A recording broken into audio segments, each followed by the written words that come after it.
بسم الله الرحمن الرحيم إنما يخشى الله من عباده العلماء. بسم الله الرحمن الرحيم. الحمد لله رب العالمين، والعاقبة للمتقين، والصلاة والسلام على شمس الهداية واليقين. أما بعد، فأعوذ بالله من الشيطان الرجيم. بسم الله الرحمن الرحيم. شهر رمضان الذي أنزل فيه القرآن هدى للناس وبينات من الهدى والفرقان. صدق الله المولانا العلی العظیم. میرے محترم بزرگوں اور دوستوں، رمضان المبارک جیسا بابرکت مہینہ امت مسلمہ کے لیے اللہ کی بہت بڑی نعمت ہے. ہم لوگ مسلمان ہیں اور نسبت کے بہت زیادہ قائل ہیں اور نسبت کا بڑا احترام کرتے ہیں. سمجھانے کے لیے ایک چھوٹی سی مثال دیتا ہوں.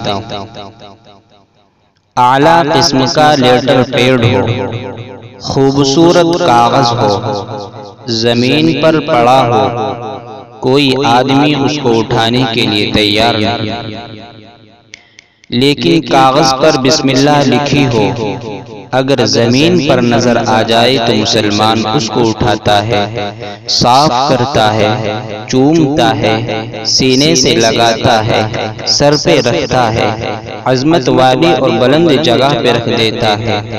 اس کاغذ کا اپنا احترام نہیں بلکہ اس کاغذ کی نسبت قرآن کے ساتھ ہو گئی ہے. تو کاغذ چوما جاتا ہے، لکڑی کی نسبت قرآن کے ساتھ ہو جائے تو لکڑی کا احترام ہوتا ہے. جس کپڑے کی نسبت قرآن کے ساتھ ہے اس کپڑے کا احترام کیا جاتا ہے. لیلۃ القدر میں قرآن اترا ہے. لیلۃ القدر تمام راتوں کی سردار بنی، جیسا کہ قرآن کریم کہتا ہے انا انزلناہ فی لیلۃ القدر، بے شک ہم نے اس عزت والی رات میں قرآن اتارا. معلوم ہوا کہ قرآن کریم کی نسبت سے لیلۃ القدر کو عظمت ملی. قرآن کہتا ہے شہر رمضان الذی انزل فیہ القرآن، یہ رمضان وہ مہینہ ہے جس میں اللہ نے قرآن اتارا ہے. تو آپ کو قرآن کی نسبت کا اندازہ ہو گیا. اس لیے رمضان تمام مہینوں کا سردار ہے اور اس کی سرداری کا سبب یہ ہے کہ اس کی نسبت قرآن کے ساتھ ہے. پھر رمضان المبارک کے فضائل پر اگر غور کیا جائے کہ یہ ایک ایسا بابرکت مہینہ ہے جس کا ایک ایک لمحہ سعادت کا، جس کی ایک ایک گھڑی عظمت والی، ایک ایک سیکنڈ برکتوں والا، جس کا کوئی لمحہ ایسا نہیں جس وقت اللہ کی رحمت نہ اترتی ہو.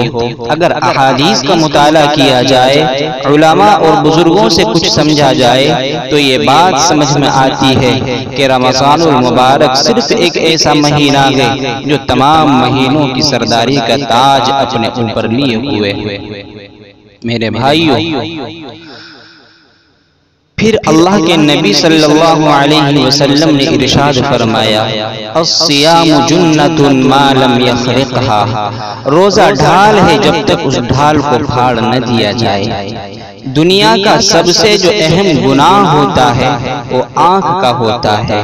نظر اٹھتی ہے کسی پہ پڑتی ہے، اس کا حسن، اس کا جمال، اس کا تصور دل و دماغ کو قبول کرتا ہے، دل پہ اثر ہوتا ہے، آدمی گناہ کی طرف مائل ہوتا ہے. تو ہر کام کی بنیاد نگاہ ہے. اس لیے پیغمبر نے فرمایا نظر شیطان کے تیروں میں سے ایک تیر ہے. شیطان جو تیر مارتا ہے، اشارہ کرتا ہے، نظر پڑتی ہے. نگاہ کی حفاظت کرو، بے محل نظر نہیں اٹھنی چاہیے.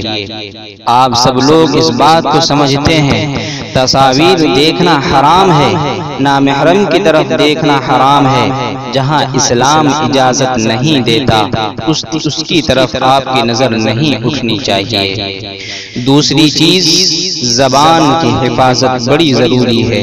حضور اکرم صلی اللہ علیہ وسلم نے ارشاد فرمایا، لوگو تم مجھے دو چیزوں کی ضمانت دو، میں تمہیں جنت کی ضمانت دیتا ہوں۔ پیغمبر علیہ الصلوۃ والسلام جنت کی ضمانت دینا چاہتے ہیں۔ رمضان المبارک کا مہینہ ہے، اگر پیغمبر کی زبان پر یقین کر کے اس فرمان پر ہم پابندی کرنا شروع کر دیں تو خدا کی قسم محمد الرسول اللہ صلی اللہ علیہ وسلم کے ہاتھوں سے جنت اب بھی ملتی ہے۔ فرمایا حضور اکرم صلی اللہ علیہ وسلم نے، مجھے ضمانت دو اس چیز کی جو تمہاری دو ٹانگوں کے درمیان ہے، یعنی شرمگاہ، اور اس چیز کی ضمانت دو جو تمہارے دو جبڑوں کے درمیان ہے، یعنی زبان۔ میں تمہیں جنت کی ضمانت دیتا ہوں۔ ایک تو زبان سے کوئی غلطی نہ کرو، دوسرا اپنی شرمگاہ سے کوئی غلطی نہ کرو۔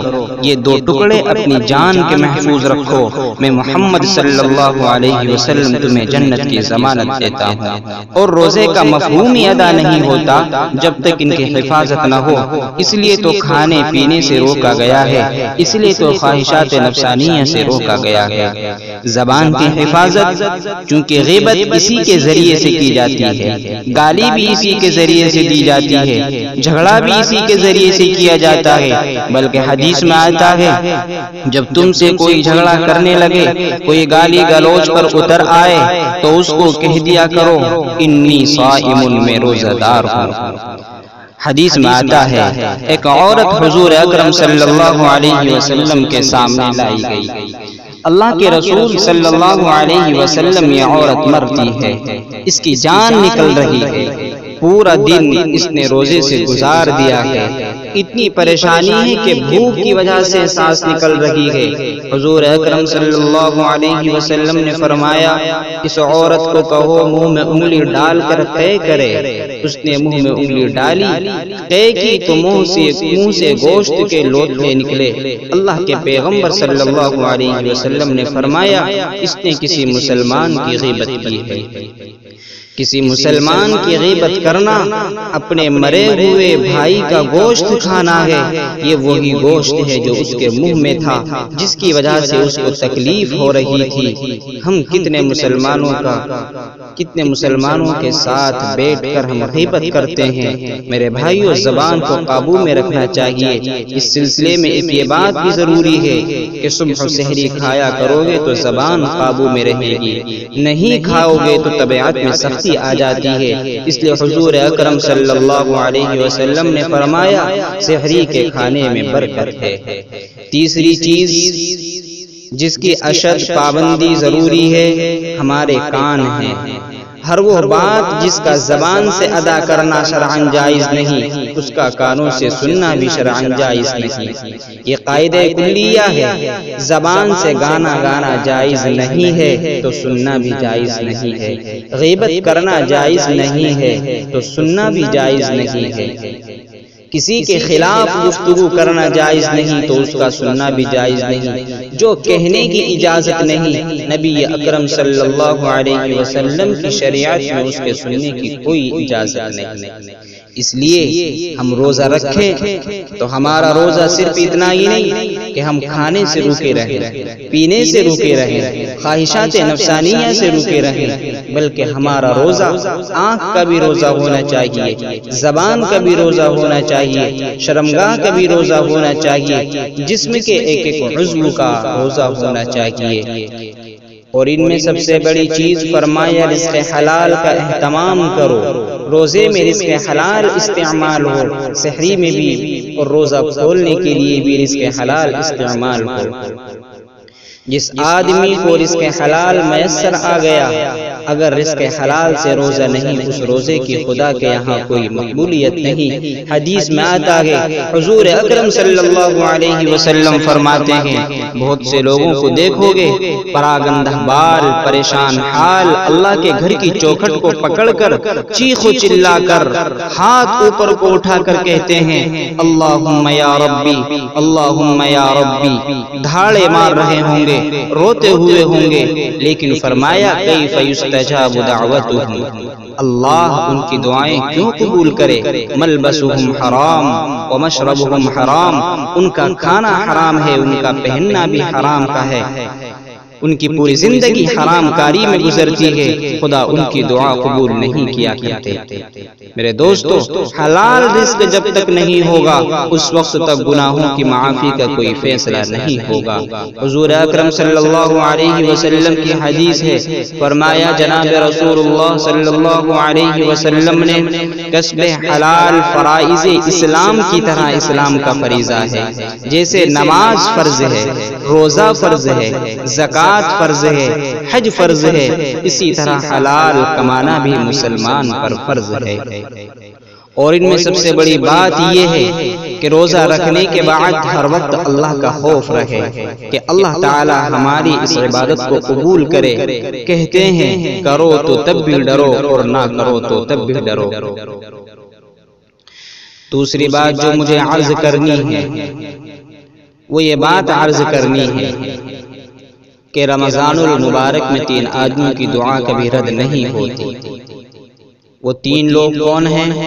حضور اکرم صلی اللہ علیہ وسلم نے ارشاد فرمایا ثلاثۃ لا ترد دعوتهم، 3 آدمی ایسے ہیں جن کی دعا خدا قبول کرتے ہیں، کبھی رد نہیں کی جاتی۔ ان میں سب سے پہلا آدمی فرمایا الصائم حین یفطر، روزے دار آدمی کی دعا رد نہیں ہوتی جب افطار کے وقت مانگے۔ شام کو دسترخوان پر نعمتیں رکھی ہوتی ہیں، دعا قبول ہونے کا اب وقت ہے، یہ بعد میں نہیں ملے گا، اس لیے افطاری کے وقت خوب دعائیں مانگا کرو۔ اور ایک روایت میں ہے حتیٰ یفطروا، حتیٰ کہ شام کو افطاری کے وقت تک سارا دن روزے دار کی دعا قبول ہوتی رہتی ہے، کوئی وقت ایسا نہیں جس میں اس کی دعا رد ہوتی ہے۔ دوسرا فرمایا والامام العادل، انصاف کرنے والا جج قاضی، جس کے ذمے ہے کہ وہ لوگوں کے کام کرتا ہے، اس میں انصاف قائم کرتا ہے، اگر وہ انصاف کو برقرار رکھتا ہے فرمایا یہ جب بھی دعا مانگتا ہے اس کی دعا قبول ہو جاتی ہے، اور جب یہ ظلم کرتا ہے تو مظلوم کی بد دعا اس کے خلاف قبول ہوتی ہے۔ تیسرا شخص حضور اکرم صلی اللہ علیہ وسلم نے فرمایا ودعوت المظلوم، مظلوم کی آہ بھی اللہ کا عرش ہلا دیتی ہے، اس کی دعا بھی فوراً قبول ہو جاتی ہے۔ چوتھا حضور اکرم صلی اللہ علیہ وسلم نے ایک عجیب جملہ ارشاد فرمایا، ایک روایت میں آتا ہے والدین کی دعا اولاد کے حق میں کبھی رد نہیں ہوتی، وہ جب بھی دعا کرتے ہیں اللہ اسے وقت قبول کر لیتے ہیں، فوراً قبول ہوتی ہے، اس میں کوئی تردد و شک نہیں ہوتا۔ ایک بات دعا کے متعلق اور ذہن میں رکھیں، بعض دفعہ ہم یہ سوچتے ہیں کہ بڑی بڑی دعائیں مانگی قبول نہیں ہوئی۔ قبولیت کے بھی مختلف طریقے ہوا کرتے ہیں، ایک تو یہ ہے کہ قبولیت کے لیے وہ اخلاص ہونا چاہیے، دعا اس جذبے سے مانگے گویا دعا قبول ہو چکی ہے۔ جب کوئی کسی بڑے آدمی کے یہاں بھیک مانگنے جاتا ہے، یہ نیت لے کے جاتا ہے کچھ لے کر آؤں گا، اللہ سے بھی اس انداز سے مانگا کرو کچھ لے کے جائیں گے تب ملتا ہے۔ ہم دعا خدا سے مانگتے نہیں بلکہ ہم دعا پڑھتے ہیں۔ مانگنا یہ ہے کہ جیسے کسی کے سامنے نیاز مندی کے ساتھ، انکساری کے ساتھ، تواضع پیش کرتے ہوئے اپنے آپ کو ادنا درجے کا تصور کر کے اس کے سامنے اپنی حاجت پیش کر کے کہتا ہے بس جی کرم کر دیجئے، مہربانی کر دیجئے، میں کس کس کے دروازے کھٹکھٹاؤں، آپ کے بغیر کس کے پاس جاؤں۔ جب دنیا میں آپ کسی سے گفتگو کرتے ہیں یہ انداز ہوتا ہے خدا کے ساتھ بے نیازی کا، انداز کیوں برتتے ہو، اس انداز سے دعا مانگو گویا قبول ہو چکی ہے۔ دوسرا، دعا کی قبولیت کے لیے حلال کھانا بھی شرط ہے۔